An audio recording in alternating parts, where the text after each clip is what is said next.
Hello friends, कैसे हैं आप लोग।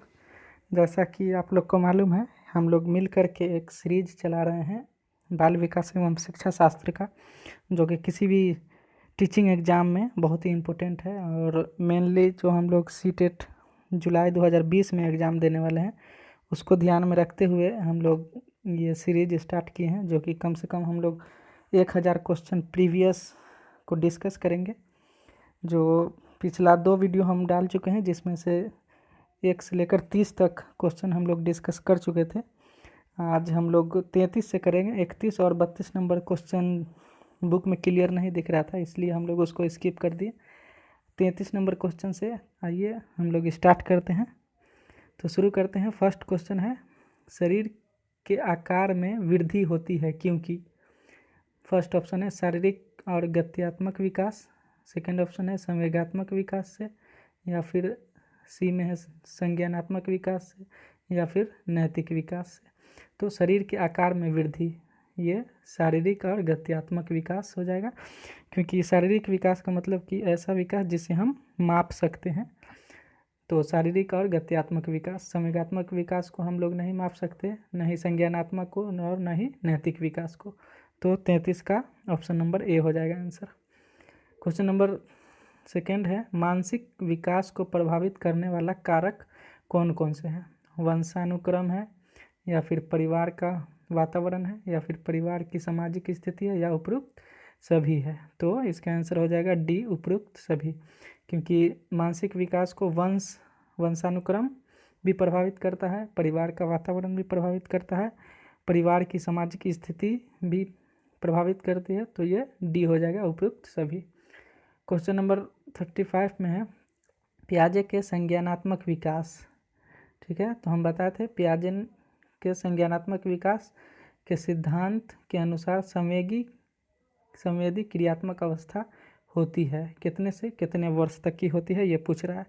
तो हम लोग पियाजे के बारे में डिस्कस भी किए थे कि संज्ञानात्मक विकास कौन से मनोवैज्ञानिक से संबंधित है, तो पियाजे से। और पियाजे ने अपने संज्ञानात्मक विकास को 4 पार्ट में बांटा था।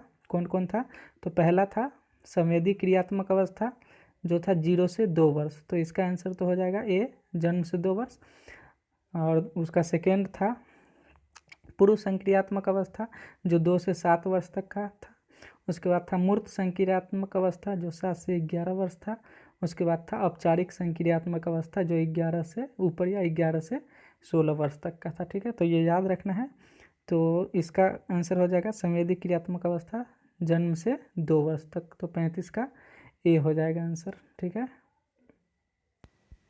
क्वेश्चन नंबर 36 है, निम्नलिखित में से कौन सा कथन सत्य है। ठीक है, निम्नलिखित में से कौन सा कथन सत्य है। तो फर्स्ट ऑप्शन है लड़के अधिक बुद्धिमान होते हैं, बी में है लड़कियां अधिक बुद्धिमान होती है, सी में है बुद्धि का लिंग के साथ संबंध नहीं है, या फिर डी में है सामान्यतः लड़के लड़कियों से अधिक बुद्धिमान होते हैं। तो इसका आंसर सी हो जाएगा, बुद्धि का लिंग के साथ संबंध नहीं है। ठीक है, क्वेश्चन नंबर 37 में है, परामर्श या फिर काउंसलिंग का उद्देश्य क्या है। बच्चों को समझना, या फिर बच्चों की कमियों का कारण पता करना, या फिर बच्चों को समायोजन में सहायता प्रदान करना, या फिर उपयुक्त सभी। तो ये डी हो जाएगा, उपयुक्त सभी। काउंसलिंग का मतलब है बच्चों को समझना, बच्चों के कमी का कारण पता लग करना, या फिर समायोजन में सहायता करना। ये तीनों परामर्श से संबंधित है। ठीक है, अब क्वेश्चन नंबर 38। क्वेश्चन नंबर 38 में है, शिक्षा मनोविज्ञान की दृष्टि से निम्न में से कौन सा कथन सत्य है। ठीक है, तो ए में है बच्चे अपने ज्ञान का सृजन स्वयं करते हैं, या फिर बी में है विद्यालय में आने से पहले बच्चों को कोई पूर्व ज्ञान नहीं होता है, सी में है अधिगम प्रक्रिया में बच्चों को कष्ट होता है, या फिर डी में है बच्चे यथावत वही सीखते हैं जो उन्हें पढ़ाया जाता है। तो इसका आंसर हो जाएगा बच्चे अपने ज्ञान का सृजन स्वयं करते हैं। ठीक है, जो बच्चा खुद से अच्छे से सीख सकता है, या फिर ऐसा नहीं है कि विद्यालय आने से पहले बच्चों का कोई ज्ञान नहीं होता है, या फिर अधिगम प्रक्रिया में बच्चों को कष्ट होता है, या फिर बच्चे वही सीखते हैं जो उसे पढ़ाया जाता है। तो ऐसा नहीं है, बच्चे अपने ज्ञान का सृजन जो है खुद से समय से कर सकते हैं। ठीक है, तो 38 का ए हो जाएगा आंसर। क्वेश्चन नंबर 39 है, बच्चों में नैतिकता की स्थापना के लिए सर्वोत्तम मार्ग क्या है। ठीक है, उन्हें धार्मिक पुस्तक पढ़ाना, या फिर शिक्षक का आदर्श रूप में व्यवहार करना, या फिर उनका मूल्य शिक्षा पर मूल्यांकन करना, या फिर उन्हें प्रातःकालीन सभा में उपदेश देना। तो ये हो जाएगा शिक्षक का आदर्श रूप में व्यवहार करना। 39 का आंसर बी हो जाएगा। जिस तरह से शिक्षक का बिहेवियर होगा उसी तरह से बच्चा देखकर सीखेगा, क्योंकि ज़्यादातर बच्चा टीचर को ही देखकर सीखता है। ठीक है, तो 39 का आंसर हो जाएगा बी। क्वेश्चन नंबर 40 में है, शिक्षक एवं विद्यार्थी के मध्य संबंध होना चाहिए किस तरह का? स्नेह का, विश्वास का, सम्मान का, या ये सभी का? तो ये सभी का हो जाएगा। 40 का आंसर डी। ठीक है, क्वेश्चन नंबर 41, एक अच्छा अध्यापक विद्यार्थियों के मध्य बढ़ावा देता है। किस चीज़ का बढ़ावा देता है? प्रतियोगिता का, या फिर सहयोग का, या प्रतिद्वंदिता का, या तटस्थता का? तो सहयोग, कोऑपरेशन की भावना को बढ़ावा देता है एक अच्छा अध्यापक। ठीक है, तो 41 का बी आंसर हो जाएगा।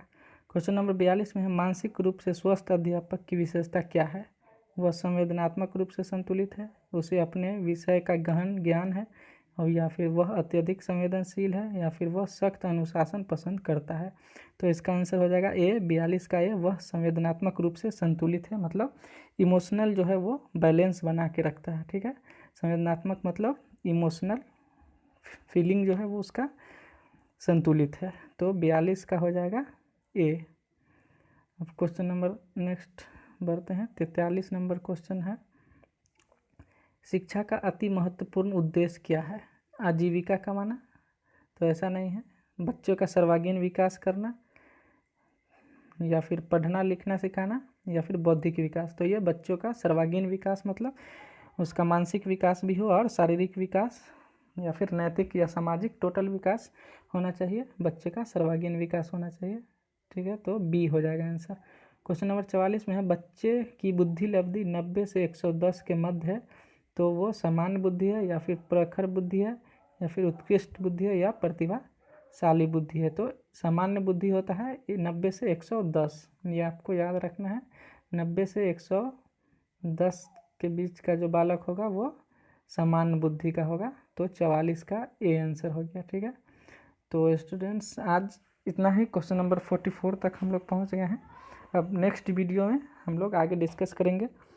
अगर वीडियो अच्छा लगा तो आप चैनल को सब्सक्राइब ज़रूर करें, क्योंकि नेक्स्ट आने वाला वीडियो जो है वो आप तक पहुँच सके। ठीक है, थैंक यू।